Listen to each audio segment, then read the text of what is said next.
여호와께서 이와 같이 말씀하시니라. 내 상처는 고칠 수 없고 내 부상은 중하도다. 내 송사를 처리할 재판관이 없고 내 상처에는 약도 없고 처방도 없도다. 너를 사랑하던 자가 다 너를 잊고 찾지 아니하니 이는 네 악행이 많고 네 죄가 많기 때문에 나는 네 원수가 당할 고난을 내가 받게 하며 잔인한 징계를 내렸도다. 너는 어찌하여 네 상처 때문에 부르짖느냐? 네 고통이 심하도다. 네 악행이 많고 네 죄가 허다함으로 내가 이 일을 너에게 행하였느니라. 그러므로 너를 먹는 모든 자는 잡아먹힐 것이며 내 모든 대적은 사로잡혀 갈 것이고 너에게서 탈취해 간 자는 탈취를 당할 것이며 너에게서 노략질한 모든 자는 노략물이 되리라.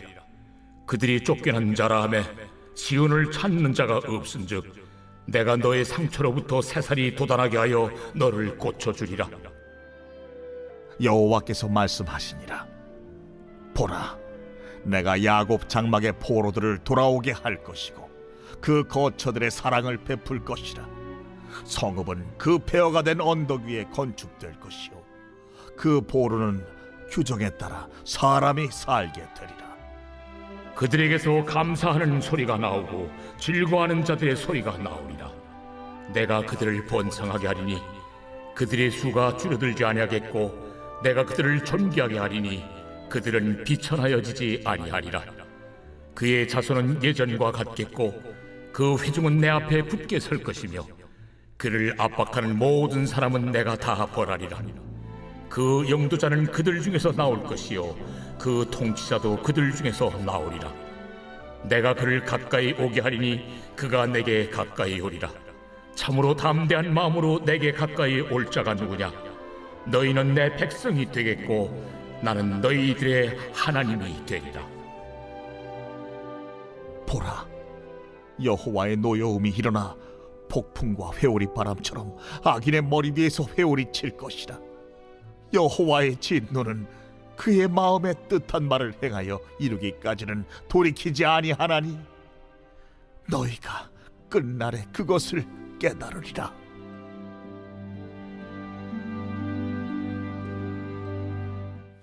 아멘. 하나님의 말씀입니다. 미국에서 잘 살려면 3명의 도움이 절실히 필요하다는 그런 말을 드렸습니다. 여러분, 이 3명이 누군지 아시겠어요? 첫째는 변호사, 둘째는 의사, 셋째는 자동차 수리하시는 분이라고 합니다. 물론 이분들의 도움이 분명히 필요하죠. 그런데 우리는 실제로 이분들 말고도 더 많은 사람들의 도움을 받으면서 살아가죠. 우리 모두는 누군가의 도움이 정말 필요한 사람들입니다. 나를 지탱해주는 삶의 울타리도 많이 필요하죠. 그 중에 가장 중요한 울타리는 가족이라는 울타리일 것입니다. 자라나는 어린이들은 부모와 형제 자매가 울타리가 되어줍니다. 남편에게는 아내가요, 또 아내에게는 남편이, 그리고 부모에게는 자녀들이 또 든든한 울타리가 되어주고요. 또 따뜻한 그 보금자리에서 서로 돕고 사랑하면서 이 세상에서 살아갈 힘을 얻습니다. 그런데 여러분, 직업이나 사업상 비즈니스 여행을 자주 다니시는 분들은요, 집을 떠나 있는 동안 아주 무서운 도덕적 유혹에 시달린다고 합니다. 왜 그럴까요? 환경이 다르기 때문에 그렇습니다. 집을 떠나 만나는 환경은 생각지도 못한 것들로 인해서 우리의 견고한 믿음의 세계를 금방 무너뜨릴 수도 있습니다. 가족과 친구들과 함께하는 가정생활 속에서는 일상의 스케줄, 또 지지 기반이 되는 것, 또 일을 처리하는 방법, 책임감 있게 살아가라고 말하는 그런 격려나 또 무책임하게 살지 말라고 하는 그런 충고와 같은 것들이 늘 우리와 함께 있습니다. 그런데 가정으로부터 수백 마일 떨어져 있게 되면요, 사실상 그 사람을 지켜주는 모든 울타리가 사라져 버리는 것입니다. 평소에 가족과 친구가 주는 그 친밀감이라는 그 사람을 지켜주는 특별한 외부 지지대가 없어져 버리는 것입니다. 그래서 낯선 환경이 강력한 외로움을 느끼게 해주는 것입니다. 자신을 걱정해주는 사람과 접촉하고 싶은 욕구를 자극하게 됩니다. 누군가 나에게 따뜻한 말을 해준다면, 친밀하게 말을 걸어준다면, 나를 좀 친하게 대해준다면, 친절하게 대해준다면 이런 욕구가 그 사람을 자극하는 것이죠. 그래서 이 외로움이라는 것은요, 주로 한 인간을 온전하고 특별하게 느끼도록 만들어주는 그런 영적이고 심리적인 힘으로부터 떨어져 나올 때 내가 가치 없는 사람이구나라고 느끼는 그런 감정 또는 단절감의 느낌이라고 말할 수 있습니다. 멀리 집을 떠나게 되면요, 사람은 또 절제를 금방 잃어버리기 쉽습니다. 익숙한 환경 아래 있는 사람은 주위 사람들과 어기고 싶지 않은 그런 체제 또는 약속에 대한 책임감을 가지고 있잖아요. 어쩌면 자기가 부대끼고 살아야 될 그 지역사회 안에서 소외당하거나 외면당하기를 두려워하는 그런 마음에서 그런 책임감을 가지고 살아갑니다. 예를 들어서 자신의 나쁜 행실이 부모님의 귀에 들어갈 것이라는 것을 알고 있는 아이가 행동하는 것을 여러분 보십시오. 물론 그 아이는 부모님이 무슨 생각을 하실까 걱정하고 그분들이 주실 벌을 두려워해서 스스로를 절제할 것입니다. 또 반면에 속이 깊은 아이라면 그런 것 외에도 스스로 내가 부끄러운 행동을 하게 되면 우리 부모님이 욕을 먹을 테니까 내가 조심해야지 하고 기특하게 생각하기도 하겠지요. 그러나 집을 떠나 혼자 멀리 여행을 간 사람은요, 자신이 지금 완벽하게 나를 알아보는 사람이 없는 환경 속에서 익명으로 남아 있을 수 있다는 것을 몸으로 느끼게 됩니다. 내면에서 이런 목소리가 조그맣게 들려옵니다. 내가 뭘 하든지 다른 사람들이 모를 거야 라고 속삭이는 것입니다. 그런데 여러분, 이것은 절대 하나님의 음성이 아닙니다. 들키지 않을 거야. 이 내면의 속삭임은 인간 본성의 반항적인 면을 건드려서 유혹을 하는 것입니다.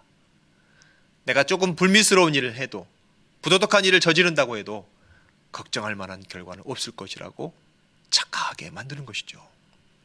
그래서 제가 알고 있는 어떤 이 부흥 강사 목사님은 그 교회에 초청받아 가서 말씀을 전하러 가시기 전에 가셨을 때 그 머물고 계시는 숙소에 호텔이나 이런 데 들어가시면 제일 먼저 하는 것이 담요를 가지고 와서 이 텔레비전 위에 덮어 씌워버린다고 합니다. 이 목사님을 유혹하는 모든 채널들을 다 차단시켜버리는 것이죠. 또 나를 지켜주는 든든한 울타리가 되어주는 사람들은요, 가족 말고도 또 정말 중요한 공동체가 있는데요, 그것은 바로 교회 공동체입니다. 영적인 공동체. 이 교회 공동체에서 만나서 함께 신앙생활하는 모든 분들이 우리의 든든한 울타리가 되어줍니다. 더 세밀하게 작게 들어가게 되면 동역 모임이 될 수 있습니다. 바이러스 때문에 우리가 직접 만나는 것은 거의 지금 못하고 있지만 전화로 또는 화상 모임으로 우리가 얼마든지 동역 모임을 하면서 교제를 나눌 수 있습니다. 서로에게 사랑과 격려의 말을 전하면서 힘을 보태줄 수 있습니다. 참고로 여러분, 동역장님들, 동역원들에게 팁을 드리는 것은, 여러분 너무 오랜만에 또 긴 시간 너무 긴 시간 만나지 마시고요, 자주 짧게 뭐 15분, 30분 이런 식으로 1시간 안에 이렇게 만남을 좀 임팩트하게 여러 번 만나셔서 우리가 계속 교제하고 서로 돕고 사랑하고 있구나를 느끼게 해주시길 바랍니다. 또 우리에게 가르침을 주는 스승과 우정을 나누는 친구들도 우리 삶의 많은 부분을 차지하면서 이 세상을 살아가는데 우리에게 큰 도움을 줍니다. 이 세상을 살아가는 데는 또 돈이라는 친구도 필요하죠. 또 건강이라는 친구도 있습니다.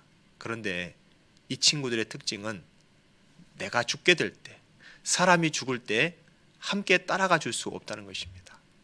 죽음은 오롯이 혼자 맞이하는 것입니다.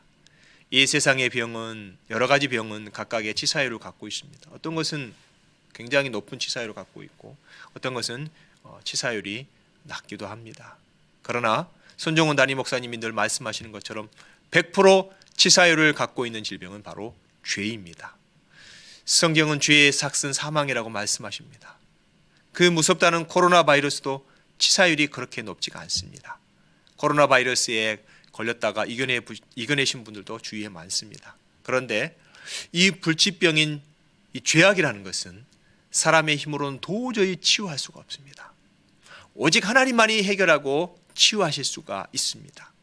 죄와 죽음의 문제는 오직 하나님께만 도움받아야 해결할 수 있습니다. 이것은요, 유다 백성들에게도 똑같이 적용되었습니다. 하나님은 당신이 선택한 백성이라 할지라도 그들이 자신의 법을 무시하고 업신여기면서 이방신들을 따라가는 그 죄를 범할 경우에는 아주 큰 재앙과 심판으로 그들을 벌하시는 공의의 하나님이십니다. 진노의 하나님이십니다. 어느 누구도 고칠 수 없는 중한 상처와 어떠한 약으로도 치료할 수 없는 큰 부상이 그들에게 임하게 되는 것입니다. 그러나 이스라엘의 하나님은 자기 백성이 심판과 재앙을 견디지 못한 채로 큰 고통 중에 부르짖는 것을 계속해서 영원히 한없이 내버려 두시는 분이 아니라는 것입니다. 오히려 심판과 재앙을 통해 그들을 깨끗하게 정화시킨 다음에 이전에 그들과 맺었던 언약 관계를 회복시키십니다. 물론 그러한 관계 회복은 철저한 심판과 징계가 이루어진 다음이라야 비로소 가능하죠. 유다 백성은 고국으로 돌아가기 전에 70년 동안 바벨론의 멍에를 메고 오래도록 고통스러운 포로 생활을 해야만 했습니다. 포로 생활이 끝나면 여호와께서는 자기 백성의 목에서 바벨론의 멍에를 꺾어버리시고 그들에게 참된 해방과 자유를 주실 것입니다. 또한 다윗처럼 훌륭한 통치자를 그들 위에 세우시고 그가 잘 다스리게 하실 것입니다. 궁극적으로는 언약 관계의 회복을 통해서 그들의 삶과 역사를 새롭게 하시고 그들을 크게 번성하게 하실 것입니다. 그래서 마침내 그들의 삶 속에서 감사와 기쁨과 즐거움의 소리가 끊이지 않게 될 것입니다. 이스라엘 백성이 이처럼 재앙과 심판 그리고 고통과 상처로부터 구원과 치료, 언약 관계의 회복 등을 향해 나아갈 수 있는 근거가 하나 있습니다. 그 근거가 무엇입니까? 그것은 오직 여호와 하나님의 긍휼하심입니다. 자기 백성을 불쌍히 여기시고 그들의 고통과 부르짖음에 귀 기울이시는 여호와 하나님의 자비와 사랑이야말로 그들의 구원을 가능하게 하는 유일한 근거인 것입니다. 이스라엘은 하나님의 언약 백성입니다. 하나님은 언약의 관계 안에 있는 백성을 치유하시기 위해서 때로 징계의 채찍을 드실 때가 있습니다. 당신의 백성을 향한 하나님의 치유는 선하며 완전합니다. 마침내 하나님의 백성에게 내려졌던 징계가 끝나고 회복시키시는 은혜가 임할 때 하나님 백성에게 나타나는 새로운 변화들이 있습니다. 그 새로운 변화를 오늘 본문은 말씀하고 있습니다. 첫 번째로 고통의 환경이 물러나게 됩니다. 하나님이 유다를 징계하기 위해 사용했던 대적들은 어떻게 됐습니까? 16절 말씀에 나타납니다. 그러므로 너를 먹는 모든 자는 잡아먹힐 것이며 내 모든 대적은 사로잡혀 갈 것이고 너에게서 탈취해 간 자는 탈취를 당할 것이며 너에게서 노략질한 모든 자는 노략물이 되리라. 그 대적들은 또 다른 강대국에 의해서 화를 당했고요. 하나님의 백성을 무자비하게 탈취했던 자들은 다른 나라의 노략거리가 되었습니다. 하나님은 당신의 백성이 영원히 고통당하기를 원치 않으십니다. 하나님이 징계하시는 목적은 고통 자체가 아니죠. 예레미야 애가 3장 33절에 보면 연약한 인생들이 고생하고 근심하며 살게 하시는 것은 하나님의 본심이 아니라고 분명히 말씀하십니다. 하나님의 백성의 거룩함이 다시 회복된 후에는 모든 고통은 사라지게 될 것입니다. 그렇기 때문에 자신의 범죄로 인해서 하나님께 징계받는 사람이 혹시 있으십니까?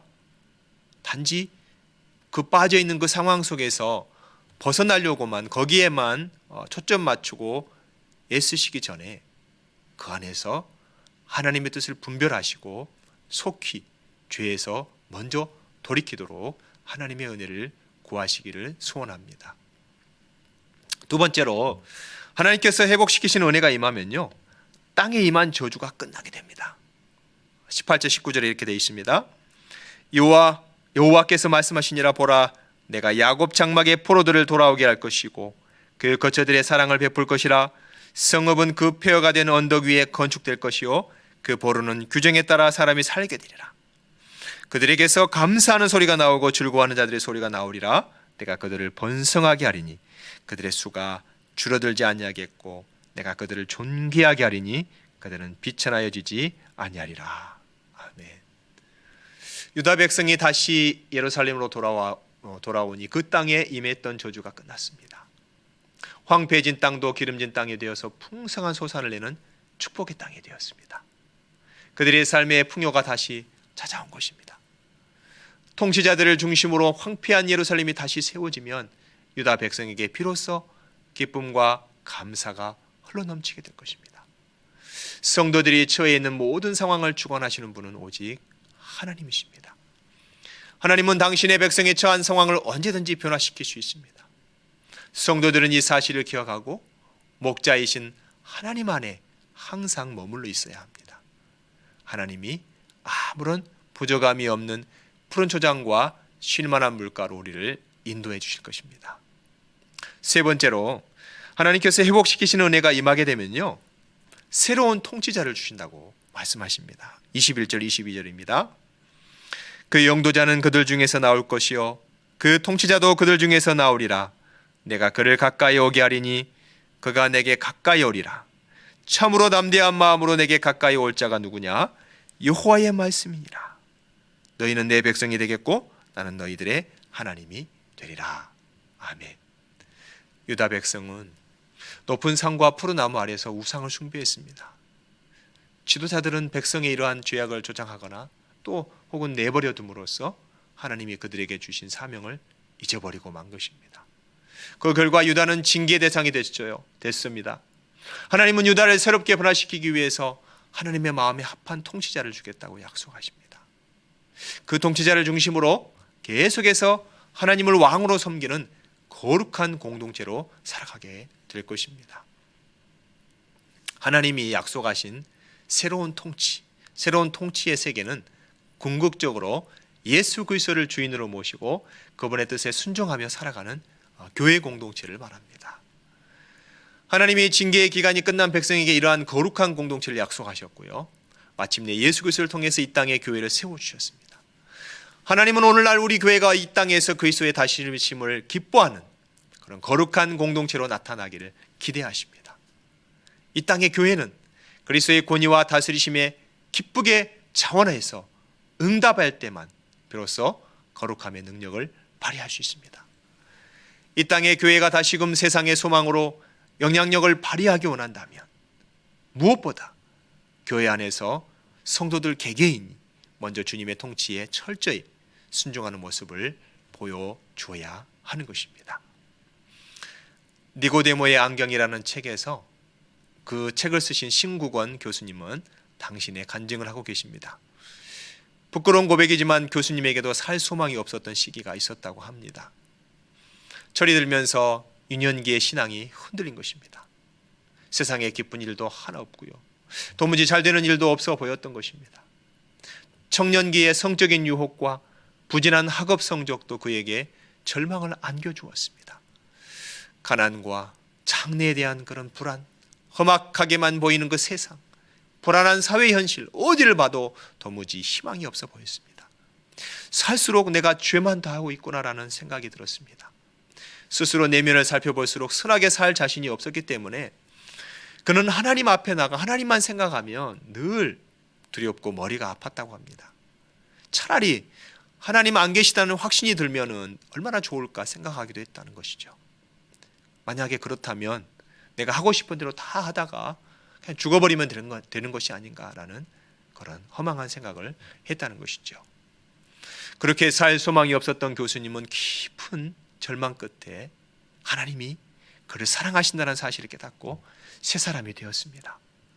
지독한 의심과 방황 끝에 그토록 저항하는 죄인을 포기하지 않으시는 끈질긴 그 하나님의 사랑 앞에 무너져 버렸습니다. 어느 날 수업을 시작하면서 교수님이 하신 그 기도 한마디가 그를 흔들어 놓은 것입니다. 그날 교수님은 이렇게 기도하셨습니다. 죄값을 그대로 갚게 되면 죽을 수밖에 없는 우리를 위해 대신 죽으신 주님. 그 다음 기도 말은 생각나지도 않습니다. 그런데 그 교수님의 기도 한 줄만으로 충분했습니다. 하나님이 그를 사랑하신다는 그 증거는 예수 그리스도이십니다. 그가 우리와 같은 죄인을 위해 오시고 또 죽으셨다는 사실이 실감이 나자 눈물이 터져 나온 것입니다. 그로부터 좋게 1년 동안은 시도 때도 없이 눈물이 흐르고요, 시간이 지나가면서 그 눈물은 마르게 시작했지만 이 눈이 분명히 새롭게 열려버린 것입니다. 그리고 나서 교수님은 더 이상 하나님의 진노와 형벌의 대상이 아니라 오히려 하나님의 사랑과 은총의 대상이라는 것을 알게 된 것입니다. 사랑하는 여러분, 성경이 말하는 구원이라는 것은요, 예수 그리스도의 존재와 그분이 하신 일을 믿을 때 하나님과의 관계가 회복되는 것입니다. 사랑하는 성도 여러분, 참된 변화는 우리 삶이 예수 그리스도의 통치를 받는 것입니다. 죄로 오염된 자아가 이끄는 대로 살았던 삶을 청산해버리고 오직 우리 주님의 뜻에 따라 사는 것이 진정한 복입니다. 죄인으로 있을 때 구원의 확신이 없을 때는 하나님의 징계가 커 보였지만 하나님의 회복하시는 은혜는 그 징계보다 훨씬 크다는 것을 꼭 우리가 기억하셔야 됩니다. 하나님은 그리스도께 나와 자신의 삶을 드리는 사람에게 풍성한 복과 은혜로 응답하십니다. 삶의 진정한 행복을 맛보기 원하십니까? 생명의 주인이신 예수 그리스도 앞에 나오셔서 예수 그리스도를 꼭 만나시기를 간절히 소원합니다. 함께 기도하시겠습니다. 징계보다 더 큰 회복의 은혜를 베푸시는 하나님, 그 사랑에 감사합니다. 죄의 고통에 압도되어서 반드시 고치시고 치유하시겠다는 하나님의 신실한 약속을 제가 잊고 있지는 않았는지 제 삶을 돌아봅니다. 더러운 죄의 습관을 철저히 떨쳐버리게 하시고 싸매시고 새살이 돋게 하시는 부드러운 손길에 의해 온전하고 아름다운 하나님의 백성으로 빚어지게 해주시옵소서. 예수 그리스도 안에서 하나님은 우리 하나님이 되시고 우리는 하나님이 백성이 되게 하시니 감사합니다.